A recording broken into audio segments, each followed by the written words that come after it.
हाय दोस्तों, आप सभी का स्वागत है हमारे YouTube channel chemical science lab पर। मैं योगेंद्र सिंह आपके लिए लेके आया हूँ केमिस्ट्री।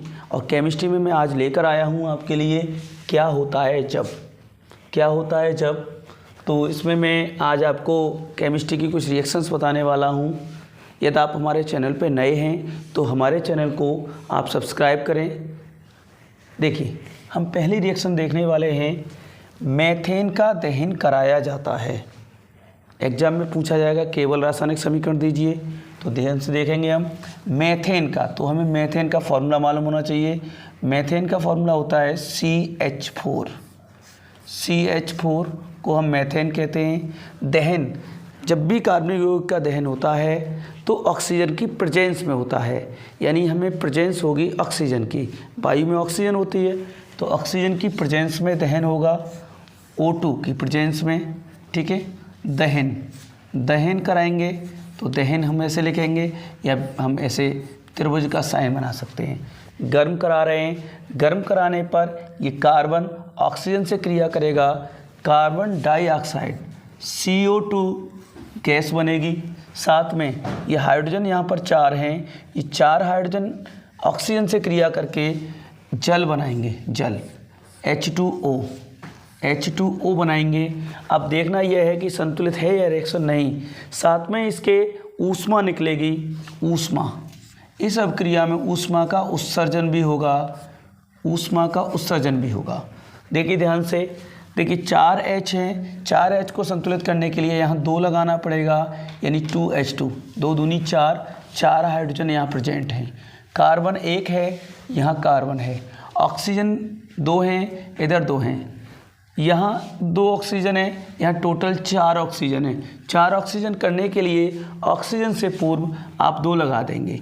ये ऐसा हम क्यों कर रहे हैं? क्योंकि संतुलित रासायनिक समीकरण में अभिक्रिया के दाईं एवं बाईं ओर परमाणुओं की संख्या समान होती है। तो हमने जाना कि मेथेन का दहन करेंगे तो हमें कार्बन डाइऑक्साइड और जल, साथ में हमें ऊष्मा मिलेगी। ठीक है, नेक्स्ट अभिक्रिया को देखते हैं। अभिक्रिया है हमारी सेकेंड। एथिल अल्कोहल की अधिक मात्रा को सांद्र सल्फ्यूरिक अम्ल के साथ गर्म किया जाता है। तो हम देखने वाले हैं एथिल अल्कोहल। एथिल अल्कोहल सामान्यतः ये शराब है, दारू है। एथिल अल्कोहल C2H5OH, C2H5OH, इसको हम इस तरीके से लिखते हैं CH3CH2OH। यह है एथिल अल्कोहल। IUPAC नाम इसका एथेनॉल है, IUPAC नाम इसका एथेनॉल है। इसकी अभिक्रिया सांद्र सल्फ्यूरिक अम्ल से कराएंगे, H2SO4 को मैं इस तरीके से लिख दे रहा हूँ, HH और SO4। यह है हमारा सांद्र हमने यहाँ लिया है। अब आप देखेंगे कि ये वाला H और ये OH आपस में क्रिया कर जाएंगे और क्रिया करके जल का एक अणु बनाएंगे। इसको हम कर रहे हैं गर्म कर रहे हैं, तो ये बनेगा CH3CH2HSO4। इसका नाम है, देखिए CH3CH2 को एथिल कहते हैं, ये हाइड्रोजन है और ये सल्फेट है, तो इसको कहेंगे एथिल हाइड्रोजन सल्फेट। मैं आपकी जानकारी के लिए आपको बता दूं कि ये जो अभिक्रिया हो रही है वो 100 डिग्री सेंटीग्रेड पर हो रही है, 100 डिग्री सेंटीग्रेड पर। यदि इसको केल्विन में लिखना है तो 273 ऐड कर देंगे, और 273 ऐड करते ही ये हो जाएगी 373 केल्विन। तो केल्विन में भी बता सकते हैं कि 100 डिग्री सेंटीग्रेड पर एथिल अल्कोहल को सांद्र H2SO4 की उपस्थिति में अभिक्रिया करा के ये बन जाएगा एथिल हाइड्रोजन सल्फेट। अब ये एथिल हाइड्रोजन सल्फेट अब आगे गर्म होगा, क्योंकि ये एथिल अल्कोहल अधिक में लिया है। अधिक का मतलब है अधिक मात्रा में, जितनी अभिक्रिया में आवश्यकता होगी। तो एथिल हाइड्रोजन सल्फेट को हम ले रहे हैं CH3CH2HSO4 प्लस हम ले रहे हैं एथिल अल्कोहल CH2OH। मैंने एथिल अल्कोहल के अणु को उल्टा करके लिख दिया है जिससे कि आपको आसानी से समझ में आ जाए। देखिए ध्यान से, यहाँ से हाइड्रोजन और ये HSO4 आपस में क्रिया करेंगे और आपस में क्रिया करके ये बन जाएगा H2SO4 और बचने वाला पदार्थ जो हमारा मेन प्रोडक्ट बनेगा वो बनेगा CH3CH2O CH2CH3। ध्यान से देखिए, ये जो अभिक्रिया है ये आपकी अभिक्रिया 140 डिग्री सेंटीग्रेड पर कंप्लीट होगी। इसी को हम अगर केल्विन में लिखें तो केल्विन में लिखेंगे 273 ऐड करके। ठीक है, ध्यान से देखिएगा, CH3 CH2O CH2 CH3, इसको हम कहते हैं ईथर। ईथर कहते हैं और ईथर का नाम है डाई एथिल ईथर, क्योंकि यहाँ पर एथिल यहाँ पर एथिल, एथिल ये 2 बार है तो इसको कहते हैं डाई एथिल ईथर। हम नाम लिख सकते हैं डाई एथिल ईथर। ठीक है, आईपीसी नाम की बात करें तो इसका आईपीसी नामकरण भी कर सकते हैं। आईपीसी नामकरण है इसका एथॉक्सी एथेन।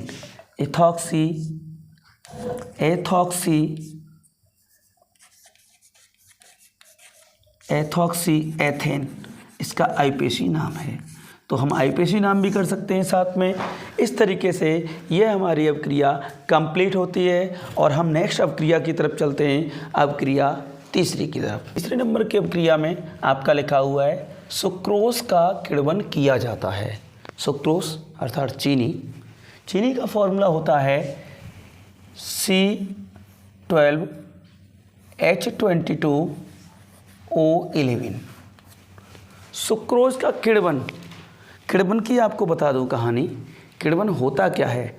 किण्वन होता है उच्च अणुभार वाले अणुओं का निम्न अणुभार वाले अणुओं में टूटना, किण्वन कहलाता है। देखेंगे कैसे होगा। C12H22O11 में मिलाएंगे जल H2O मिलाएंगे और इन्वर्टेज एंजाइम की उपस्थिति में, इन्वर्टेज एंजाइम की उपस्थिति में अभिक्रिया होगी, यानी इसका हो रहा है किण्वन। किण्वन को अंग्रेजी में कहते हैं फर्मेंटेशन। जैसे ही किण्वन होगा तो ये जो सुक्रोज है ये ग्लूकोज और फ्रक्टोज के अणुओं में टूट जाएगा। Glucose C6H12O6 plus C6H12O6। आप कहेंगे फॉर्मूला सर समान है, फिर नाम कैसे अलग अलग बता रहे हैं? इसका नाम तो ग्लूकोज है, ग्लूकोज, और इसका नाम फ्रक्टोज है। क्यों है ऐसा? ऐसा इसलिए है क्योंकि फ्रक्टोज में जो क्रियात्मक समूह होता है वो कीटोन समूह होता है और ग्लूकोज में जो क्रियात्मक समूह होता है वो एल्डिहाइड समूह होता है। ठीक है, ये आपको ध्यान रखना है। देखिए, ये जो ग्लूकोज है C6H12O6, ये जाइमेज एंजाइम की उपस्थिति में, जाइमेज एंजाइम की उपस्थिति में अभिक्रिया करेगा और अभिक्रिया करके एथिल अल्कोहल और कार्बन डाइऑक्साइड में कन्वर्ट हो जाएगा। ध्यान से देखेंगे, ethyl alcohol C2H5OH plus CO2। कैसे? यहाँ पर कार्बन 6 हैं तो यहाँ मैं 2 अणु कर दे रहा हूँ इसके, अर्थात यह कार्बन 4 हो गए। अब कार्बन यहाँ 1 है तो यहाँ 2 कर दे रहे हैं, तो ये 2 कार्बन यहाँ हो गए। देखेंगे आप 5 दूनी 10 और 2 12 हाइड्रोजन, यहाँ पर भी आपके 12 हाइड्रोजन हैं। ऑक्सीजन की बात करें तो ऑक्सीजन 2 यहाँ पर हैं और 2 दूनी 4, यहाँ पर 6 ऑक्सीजन हैं, यानी अभिक्रिया बिल्कुल संतुलित है। तो ग्लूकोज से हमने बनाया है एथिल अल्कोहल और बन गया साथ में कार्बन डाइऑक्साइड गैस। आपको हमारी वीडियो कैसी लग रही है कमेंट बॉक्स में अवश्य बताएं। यदि आपने हमारे चैनल को अभी तक सब्सक्राइब नहीं किया है तो चैनल को सब्सक्राइब करें, वीडियो को लाइक नहीं किया है तो वीडियो को लाइक करें। आपको नित्य प्रतिदिन वीडियो मिलती रहेंगी और ये जो वीडियो सीरीज चल रही है इसमें आपको जो 10th लेवल पर जो टोटल रिएक्शन है क्या होता है जब, वो आपको प्रोवाइड कराई जा रही है। इसमें से ही आपके 12th लेवल में भी रिएक्शन मिलने वाली है। ठीक है, तो वीडियो के साथ अंत तक बने रहिएगा। ठीक है, तो हमारा सुक्रोज के किण्वन से हमें एथिल एल्कोहल प्राप्त होता है। एथिल एल्कोहल यानी C2H5OH मैंने पहले बताया। C2H5OH का आईपीएसी नाम है एथिनॉल। एथिनॉल रिएक्शन 4 पर चलते हैं, हम अपनी 4th रिएक्शन पर चलते हैं। Ethyl bromide. एथिल ब्रोमाइड जलीय KOH से क्रिया करता है। जलीय KOH मतलब कास्टिक सोडा, पोटेशियम हाइड्रोक्साइड इसका नाम है। ठीक है, तो देखते हैं कैसे ये क्रिया करता है। एथिल ब्रोमाइड, एथिल ब्रोमाइड का फॉर्मूला है CH3CH2Br। CH3CH2Br ये एथिल ब्रोमाइड है प्लस KOH ये है एक्वस, जलीय है तो ब्रैकेट में हम जलीय लिख देंगे, एक्वस लिख सकते हैं अंग्रेजी में। ये क्रिया कर रहा है, क्रिया करेगा तो आप देखेंगे यहाँ से K और यहाँ से Br, ये बन जाएगा KBr। KBr निकल गया, KBr निकल गया और बचेगा हमारा C2H5 यानी CH3CH2OH। CH3CH2OH ये आपका एथिल एल्कोहल बन गया। एथिल एल्कोहल फॉर्म हो गया। साथ में ये पोटेशियम ब्रोमाइड निकल गया, साथ में ही पोटेशियम ब्रोमाइड निकल गया। कैसे हुई अब क्रिया? C2H5Br था ये, KOH से अब क्रिया हुई, KBr से अब क्रिया कर गया यानी पोटेशियम ब्रोमाइड आयन से अब क्रिया करके पोटेशियम ब्रोमाइड बना लिया। बचा शेष भाग CH3CH2OH जो कि एथिल एल्कोहल है जिसका आईपीएसी नाम एथिनॉल है। इसके बाद हम चलते हैं अपनी 5वीं अवक्रिया की तरफ। इसको नोट कीजिएगा। 5वीं अवक्रिया देखने वाले हैं जिसमें है एथिल एल्कोहल की सोडियम धातु के साथ क्रिया कराते हैं। किसके साथ कराते हैं? एथिल एल्कोहल की। अभी तक हम एथिल एल्कोहल पढ़ रहे थे। एथिल एल्कोहल का आईपीएसी नाम है एथेनॉल, सबको पता है। देखिए ध्यान से, एथिल एल्कोहल का फॉर्मूला है CH3CH2OH। आप इसको मिला के भी लिख सकते हैं C2H5। ठीक है, सोडियम धातु से अब क्रिया होती है Na मेटल से। Na मेटल एक सक्रिय धातु है, इसको जल में डालें तो बहुत तगड़ा विस्फोट होता है। आप हमारा ये विस्फोट वाली वीडियो देख सकते हैं, हमारे चैनल पर पड़ी हुई है। ठीक है, देखिए ध्यान से, जो Na मेटल्स है इस हाइड्रोजन को विस्थापित करेगी, हाइड्रोजन को निकालेगी तो यहाँ पर हाइड्रोजन की जगह लग जाएगी तो बन जाएगा CH3CH2ONA, सोडियम इथॉक्साइड बन जाएगा, साथ में एक H बची। अब आपको मैं बता दूं, हाइड्रोजन परमाणु के रूप में स्वतंत्र नहीं रह सकते, यानी इस परमाणु की परिभाषा आपने पढ़ी होगी, यानी पदार्थ का वह छोटे से छोटा कण जो स्वतंत्र अवस्था में नहीं रह सकता परंतु रासायनिक क्रियाओं में भाग ले सकता है, परमाणु कहलाता है। इस छोटे से कण में पदार्थ के सभी गुण विद्यमान रहते हैं। तो जो परमाणु है वो स्वतंत्र अवस्था में नहीं रह सकता, अर्थात H के रूप में नहीं निकलेगी, अर्थात ये अणु के रूप में निकलेगी। तो अणु की डेफिनेशन आपने पढ़ी कि पदार्थ का वह छोटे से छोटा कण जो स्वतंत्र अवस्था में रहने के साथ साथ रासायनिक क्रियाओं में भी भाग ले सकता है, अणु कहलाता है। इस छोटे से अणु में पदार्थ के सभी गुण विद्यमान रहते हैं। तो ध्यान से देखेंगे, H2 के रूप में निकलेगी तो हाइड्रोजन गैस है, ज्वलनशील है, तो 2 हाइड्रोजन की आवश्यकता है, तो मैंने यहाँ 2 लगा दिए, 2 अणु ले लिए एथिल एल्कोहल के। एथिल एल्कोहल के कितने अणु ले लिए? एथिल एल्कोहल के हमने 2 अणु ले लिए, 2 अणु ले लिए और हमने ये सोडियम मेटल ले ली। ये सोडियम मेटल है, सोडियम धातु है, ये सोडियम धातु, ठीक। और ये बन गया सोडियम है या तो सोडियम इथॉक्साइड बन गया, सोडियम इथॉक्साइड, इथॉक्साइड, ये हमारा पदार्थ बन गया और साथ में निकल गई hydrogen gas, hydrogen gas, hydrogen gas. ठीक, समझ में आई नहीं आई? एक बार फिर देख लीजिए। एथिल अल्कोहल लिया, सोडियम मेटल से क्रिया कराई तो सोडियम मेटल अधिक सक्रिय धातु होने के कारण इस H को हटा देगी, इसकी जगह पर खोज चली जाएगी तो Na लग गया, तो सोडियम इथॉक्साइड बन गया। अब सोडियम इथॉक्साइड का यहाँ एक अणु है तो यहाँ भी 2 अणु बन जाएंगे और 2H H2 के फॉर्म में निकल जाएंगे। ये हो गई हमारी अवक्रिया। अब इसके बाद हम चलते हैं 6 नंबर की अवक्रिया पर, जो कि है एथिल एसीटेट को क्षारक की उपस्थिति में जल अपघटित कराते हैं। क्षारक जैसे NaOH ले लो, एथिल एसीटेट बड़ा ही सिंपल फॉर्मूला है, CH3 COO C2H5, ये एथिल है और ये एसीटेट आयन है तो नाम हो गया एथिल एसीटेट। एथिल एसीटेट, क्या नाम है इसका? Ethyl acetate, ethyl acetate.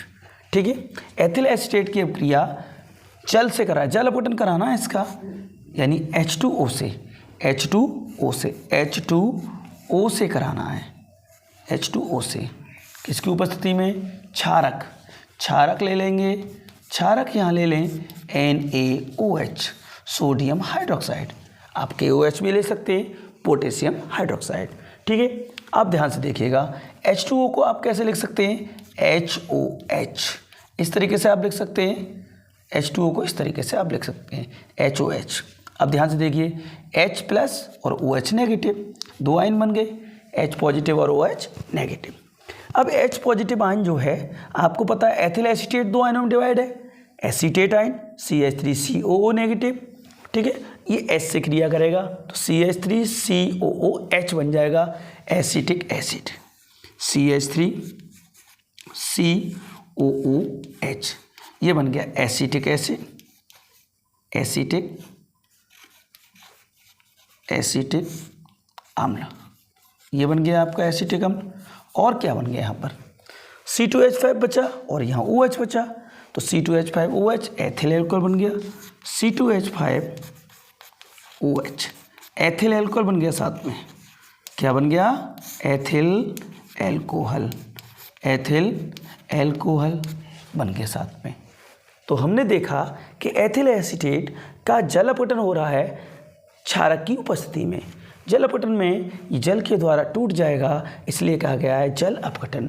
जल निकलता नहीं है जल अपघटन में, जल के द्वारा कोई पदार्थ टूटता है, टूटने के बाद आपका यहाँ बन गया CH3COO, इस S से क्रिया कर गया तो ये बन गया CH3COOH।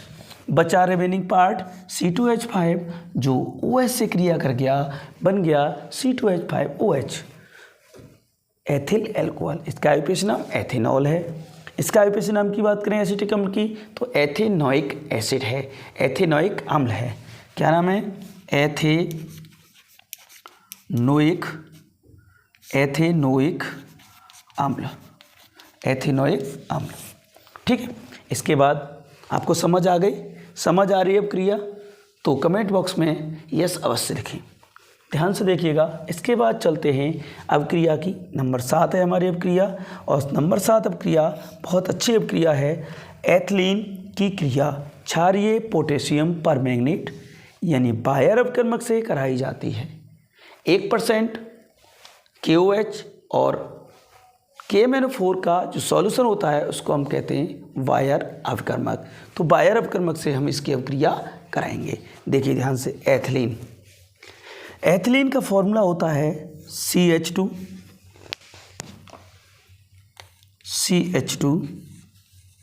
डबल बॉन्ड CH2, ये लिया हमने। इसकी अवक्रिया हम करा रहे हैं बायर अपकर्मक से क्षारीय पोटेशियम परमैंगनेट से। देखिए ध्यान से, तो जो एथिलीन लेंगे वो इक्वस लेंगे, जलीय लेंगे, जल मिलाएंगे, H2O जल मिला दिया। साथ में हम जो पोटेशियम परमैंगनेट ले रहे हैं, पोटेशियम परमैंगनेट ले रहे हैं, वो हमें क्या देगा? हमें ऑक्सीजन देगा। क्षारीय KMnO4 KMnO4 को लाल दवा भी कहते हैं। KMnO4 को क्या कहते हैं? लाल दवा।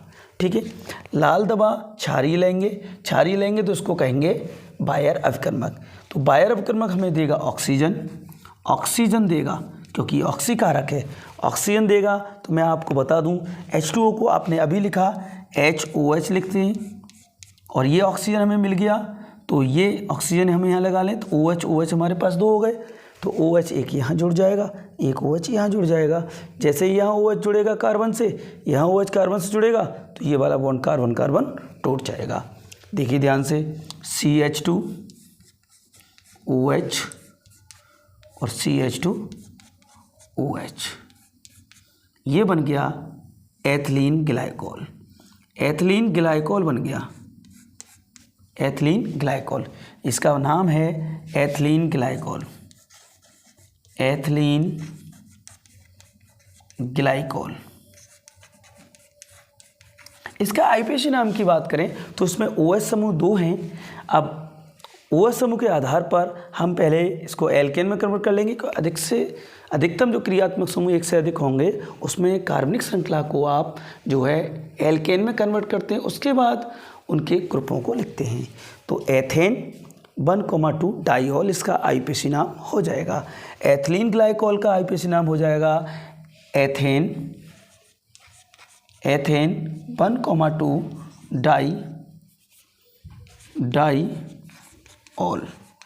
डाइऑल इसका आईपीसी नाम हो जाएगा, आईपीसी नाम याद करें तो। ठीक है, तो एथिलीन जल से अब क्रिया हो रही है, क्योंकि जलीय लेंगे एथिलीन यहाँ पर। क्षारीय KMnO4 से अब क्रिया हो रही है, क्षारीय KMnO4 ऑक्सीजन देगा। ऑक्सीजन देने पर जो जल है वो OH में कन्वर्ट हो रहा है, और OH यहाँ पर जुड़ेगा, एक OH यहाँ पर जुड़ेगा, ये सिंगल बॉन्ड हो जाएगा। तो ये बन गया CH2OH bond CH2OH, ethylene glycol.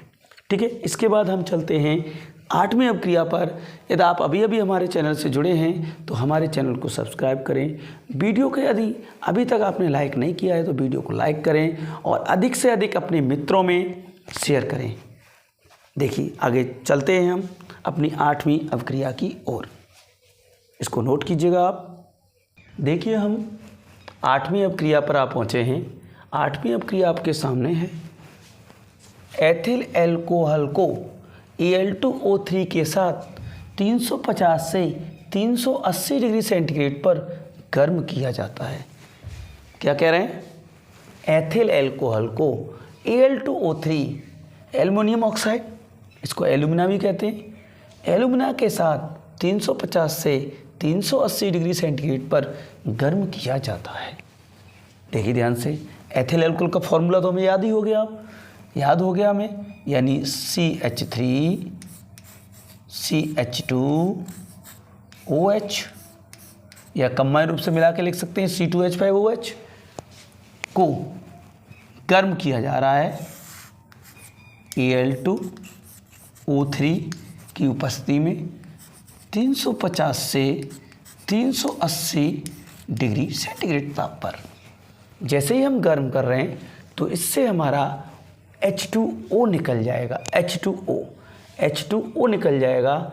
देखिए ध्यान से, इस बात को मैं जो है इसको ओपन करके लिख दे रहा हूँ C2H5OH को। देखिए इस तरीके से मैं लिख रहा हूँ, इसको संरचना बना दे रहा हूँ इसकी।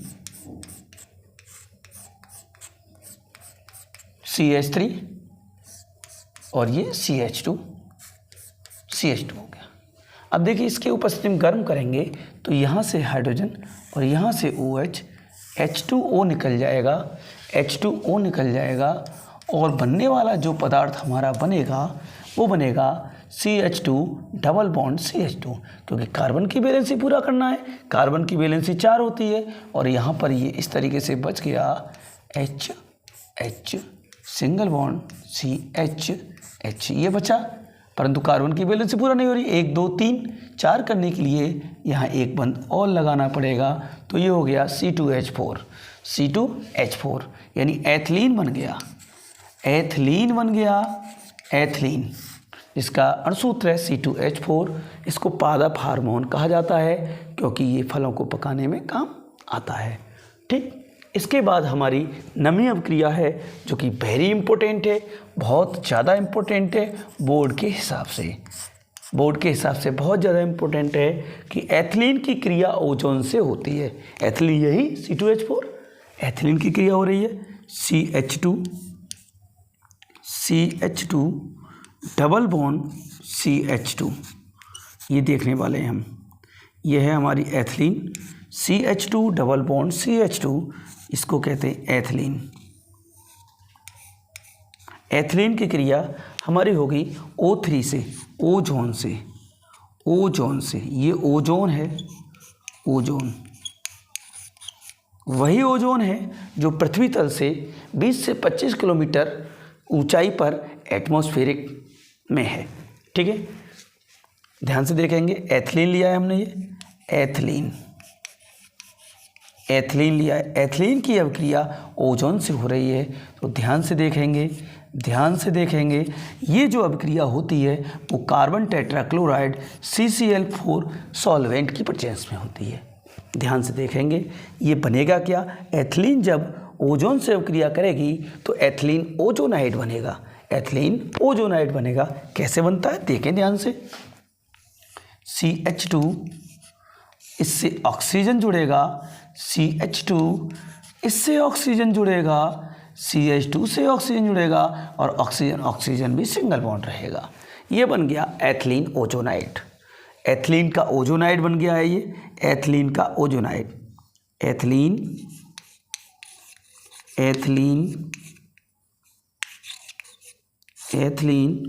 ओजोनाइड।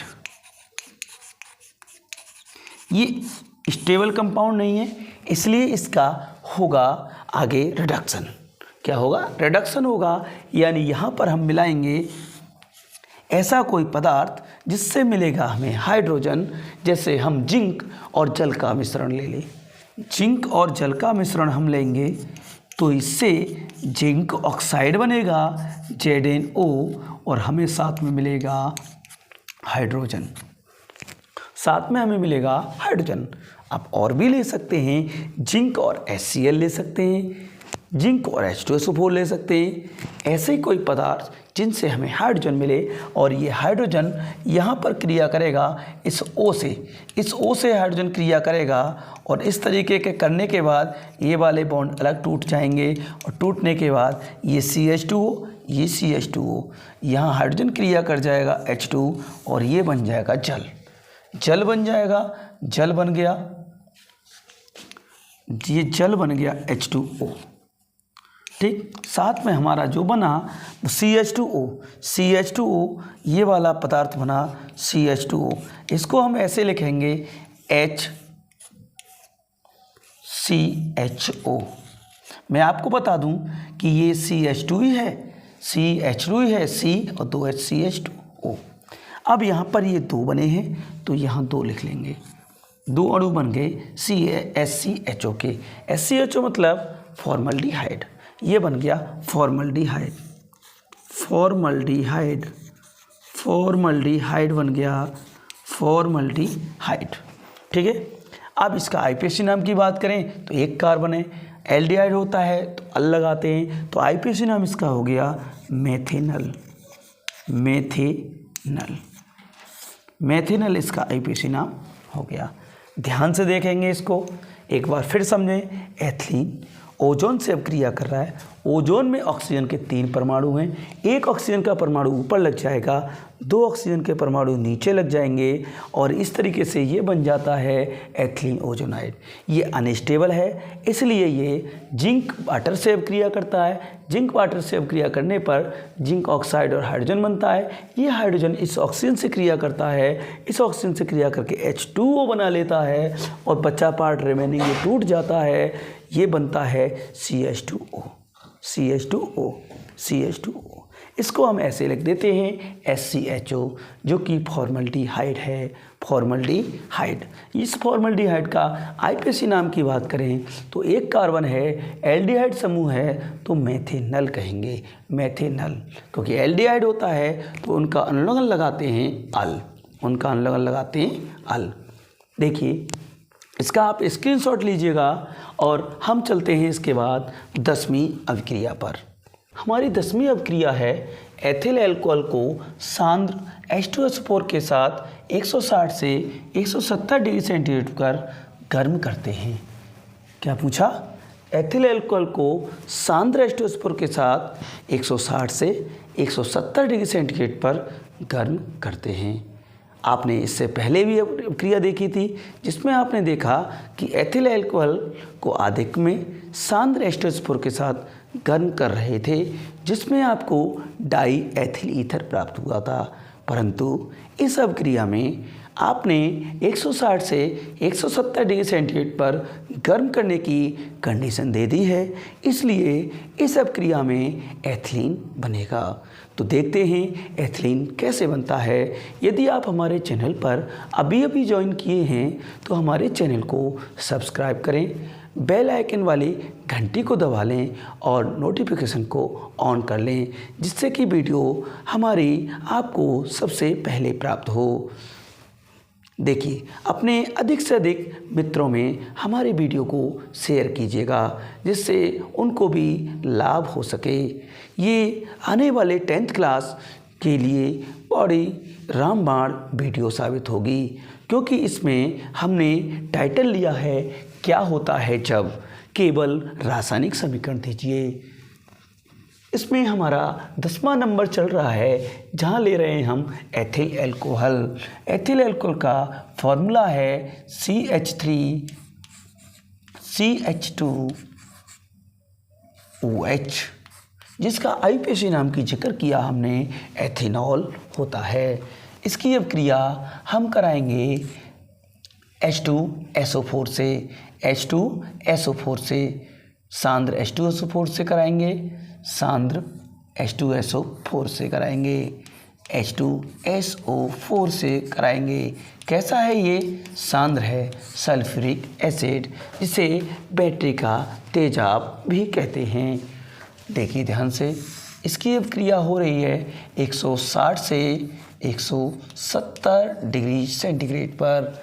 जैसे ही इसको कराएंगे तो यहाँ से आप जानते हैं कि पहले अभिक्रिया होती है 100 डिग्री सेंटीग्रेड पर, उसमें बनता है ethyl hydrogen sulphate, ethyl hydrogen sulphate. और एथिल हाइड्रोजन सल्फेट जैसे ही इसकी अभिक्रिया 140 पर पहुँचती है तो बनता है डाई एथिल ईथर। परंतु यहाँ पर अभिक्रिया को हमें 170 पर गर्म कराना है, तो डाई एथिल ईथर नहीं बनेगा, क्योंकि अधिक में हमने एथिल अल्कोहल नहीं लिया है। तो देखिए ध्यान से, यहाँ पर क्या होगा, H2O निकल जाएगा, H2O निकल जाएगा। तो हम क्या ले लें, पहला स्टेप अगर 100 पर करें तो 100 पर ये बनेगा, इस तरीके से 100 पर बन जाएगा। 100 डिग्री सेंटीग्रेड पर ये बनेगा, यहाँ से H2O निकलेगा, H2O निकलेगा, H2O निकलेगा, जल निकल गया और बन गया CH3CH2HSO4, ये बन गया। 100 पे होगा तो जैसे ही इसका टेम्परेचर बढ़ जाएगा, ऐसे ही इसका टेम्परेचर बढ़ेगा, यानी CH3CH2OH, इसको मैं संरचनात्मक रूप से लिख दूँ CHHCH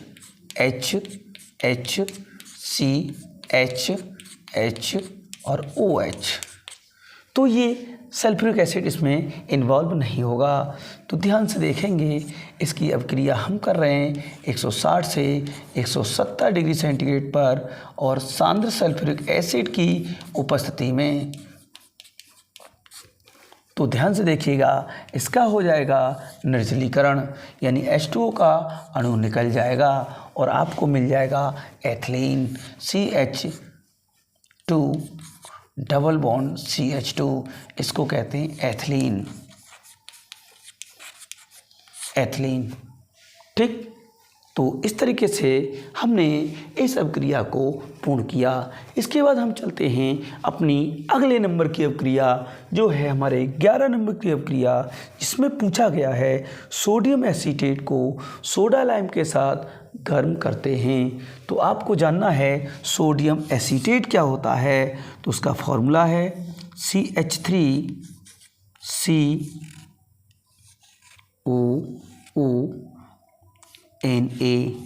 सोडियम, और ये एसीटेट आयन है तो ये बन गया सोडियम एसीटेट। इसकी अब क्रिया सोडा लाइम से होगी। सोडा लाइम का जो फॉर्मूला है वो है NaOH प्लस CaO का मिश्रण, जिसमें CaO क्रिया नहीं करता, NaOH क्रिया करता है। तो NaOH CaO इसी को कहते हैं सोडा लाइम।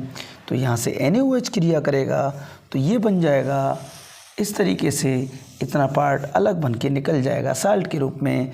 Na2CO2 ये है, ऑक्सीजन ये है, CO3 Na2CO3। हमारा मेन प्रोडक्ट बचा CH3 और एक H CH4 मेथेन गैस का निर्माण हो गया। तो ये अब क्रिया प्रयोगशाला में मेथेन गैस के निर्माण में प्रयोग की जाती है। इसका नाम है सोडियम कार्बोनेट। सोडियम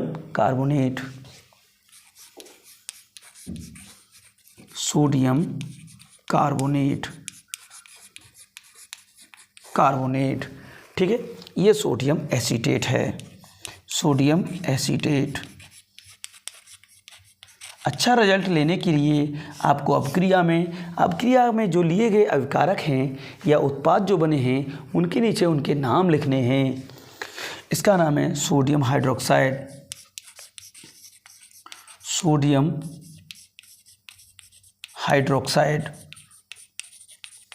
ठीक।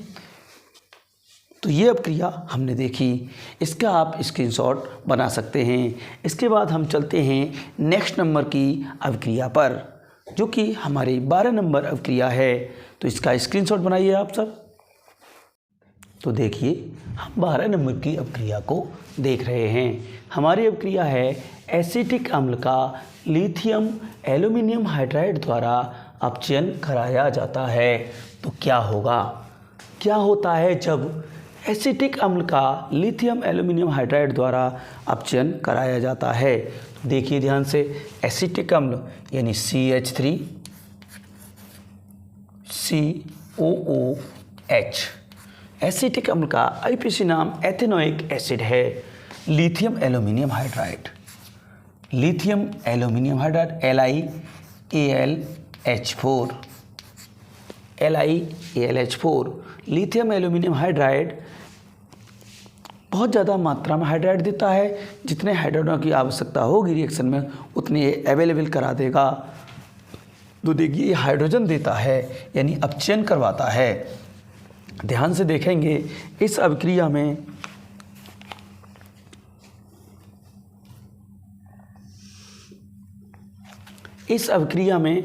देखिए ध्यान से देखेंगे, एसिटिक अम्ल हाइड्रोजन से अभिक्रिया करेगा तो एथिल अल्कोहल का निर्माण करेगा। ध्यान से देखें, CH3 ये C जो है यहाँ पर हाइड्रोजन की आवश्यकता पड़ेगी, CH3 CH2।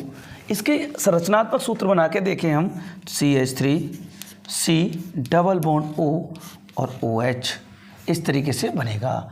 तो ध्यान से देखें, देखिए यहाँ पर होगा क्या कि ये जो CH3 है और यहाँ पर 2 हाइड्रोजन आएंगे तो CH2 होगा, CH2 और ये आपका OH है और यहाँ से ये ऑक्सीजन जो है 2H के साथ जल के रूप में निकल जाएगा। तो CH3 CH2 OH बन जाएगा एथिल अल्कोहल। मैंने आपको बताया यहाँ पर 2 हाइड्रोजन की आवश्यकता होगी तो ये बन जाएगा CH3 CH2 और OH पहले से ही है CH3 CH2 OH और ये जो ऑक्सीजन है इसको 2 हाइड्रोजन की आवश्यकता होगी तो H2O बन जाएगा। अर्थात 2 यहाँ पर 4 हाइड्रोजन की आवश्यकता होगी इस क्रिया में।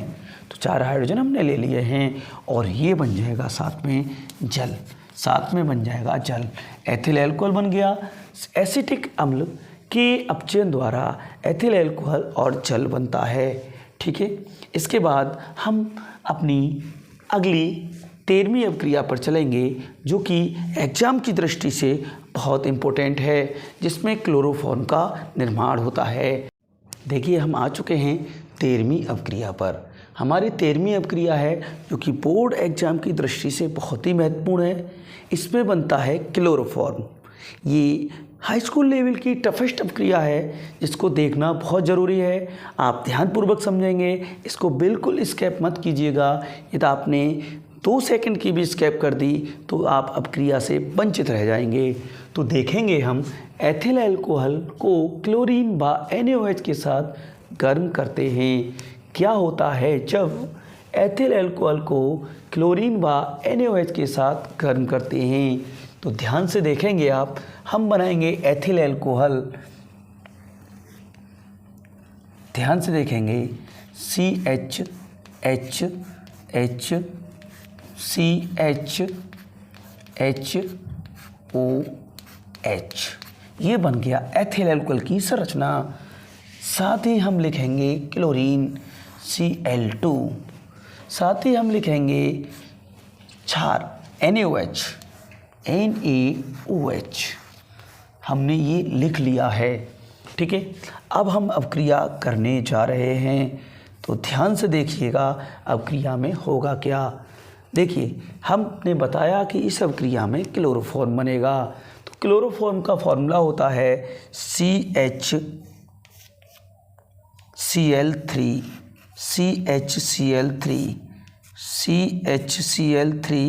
क्लोरोफॉर्म का फॉर्मूला होता है। क्लोरोफॉर्म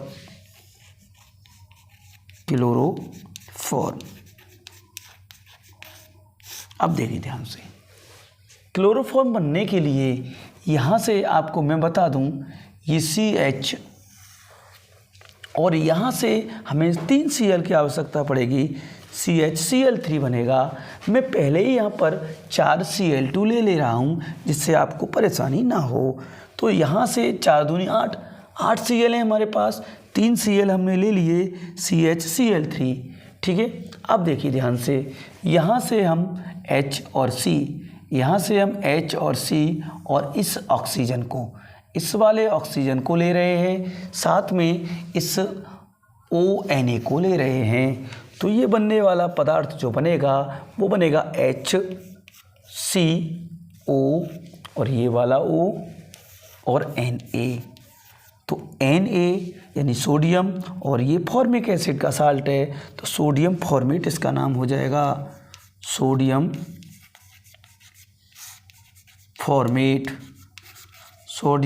फॉर्मेट इसका नाम हो जाएगा। अब ध्यान से देखिएगा, अब हमने सोडियम फॉर्मेट बना लिया। हमारे पास यहाँ पर आपको दिखाई दे रहा है एक हाइड्रोजन ये बचा है, एक ये बचा है, एक ये बचा है, एक ये बचा है, यानी 1 2 3 4 हाइड्रोजन यहाँ बचे हैं और यहाँ पर एक हाइड्रोजन ये वाला बचा है, ये वाला बचा हुआ हाइड्रोजन है।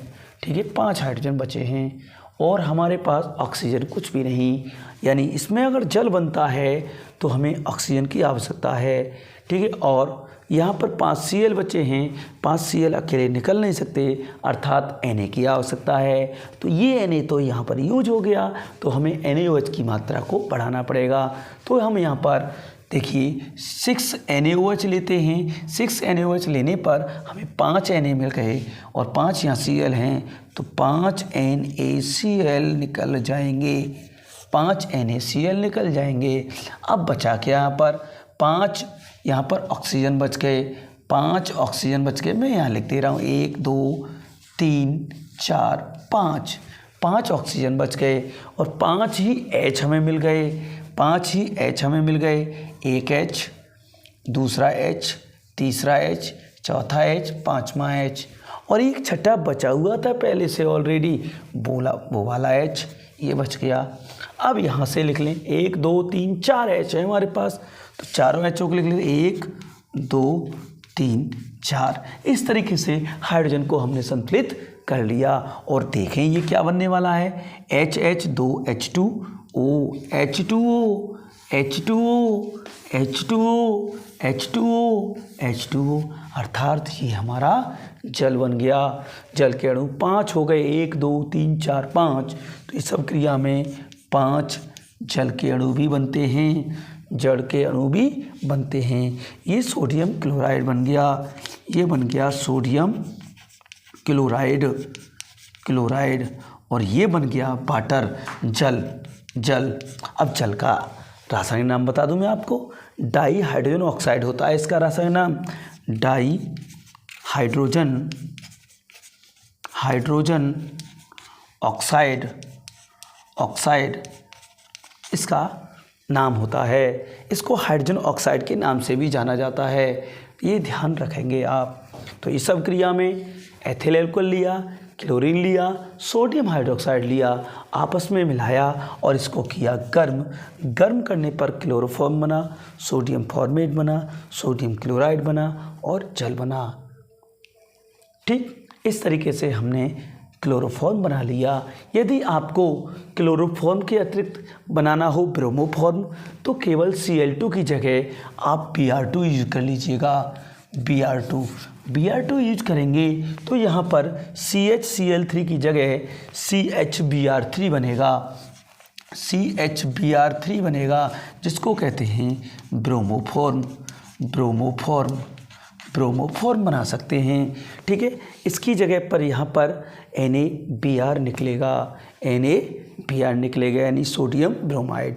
यदि आपको आइडोफॉर्म बनाना है तो Cl2 की जगह आप I2 यूज करिएगा, आयोडीन यूज करेंगे तो ब्रोमोफॉर्म की जगह आपका बन जाएगा CHI3, जिसको आइडोफॉर्म के नाम से जाना जाता है, आइडोफॉर्म। ठीक है, और आइडोफॉर्म जब बनेगा तब यहाँ पर भी बनेगा NaI, सोडियम आयोडाइड। तो कैसी रही अभिक्रिया? एक अभिक्रिया से हमने 3 पदार्थ बनाना सीख लिए, क्लोरोफॉर्म, आइडोफॉर्म, ब्रोमोफॉर्म। हमने 3 पदार्थ बनाना सीख लिए। अगर अब पेपर में पूछ लिया जाए कि क्या होता है जब एथिल अल्कोहल को ब्रोमीन व NaOH के साथ गर्म करते हैं, तो ब्रोमोफॉर्म बनेगा। वो कह दे क्या होता है जब एथिल अल्कोहल को आयोडीन व NaOH के साथ गर्म कर दें, तो कहेंगे आइडोफॉर्म बनेगा। वो कह दे क्लोरीन के साथ क्लोरोफॉर्म बनेगा। कितनी गजब अभिक्रिया है, बहुत ही इम्पोर्टेंट अभिक्रिया है। मैंने अच्छे से इसको समझाने का प्रयास किया। आपको हमारा ये प्रयास कैसा लगा हमें वीडियो में कमेंट करके अवश्य बताएं। ये क्या होता है जब का पहला पार्ट है, दूसरा पार्ट जल्दी ही रिलीज होगा। तब तक के लिए आप वीडियो देखते रहिए, मस्त रहिए और अपने मित्रों में, अपने जानने वालों में, अपने रिश्तेदारों में, जहाँ पर भी हाई स्कूल का बच्चा पढ़ रहा हो, 12th का बच्चा पढ़ रहा हो, वहाँ शेयर अवश्य कीजिएगा, क्योंकि उनको एक आपका शेयर कुछ सिखा सकता है, कुछ अच्छा कर सकता है, कुछ अभिक्रिया को जान सकते हैं, करने की विधि जान सकते हैं। तो मेरा प्रयास यही है कि सब तक रासायनिक विज्ञान की समझ हो और अभिक्रियाओं करने की समझ हो। वीडियो देखते रहिए, मस्त रहिए। वीडियो देखने के लिए सभी व्यूअर्स का तहे दिल से धन्यवाद।